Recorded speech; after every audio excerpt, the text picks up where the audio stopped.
by the Kingsway Legion, this year's symposium was developed to introduce ordinary people to the realities of military and firearms collections and museums. It provided education using real-life examples of historical ordnance and firearms being discovered accidentally or through collections.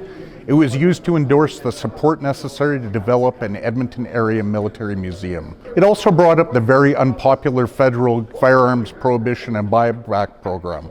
This year's topics were meant to introduce interest, controversy, and discussion. We were honored to host representatives from the Alberta Aviation Museum, Valor Park, 41 Combat Engineer Regiment, the Royal Alberta Museum. We also had speakers from the Government of Alberta and the Estonian Defence League. Conducted at the Kingsway Legion in Edmonton, the symposium included a filling lunch and social exchange after the event was finished. Membership is only $25 a year. We're a registered charity with the CRA and the Alberta Societies Act. All fundraising is used to support the mission of the EUSI. I want to thank everyone who presented and attended this event.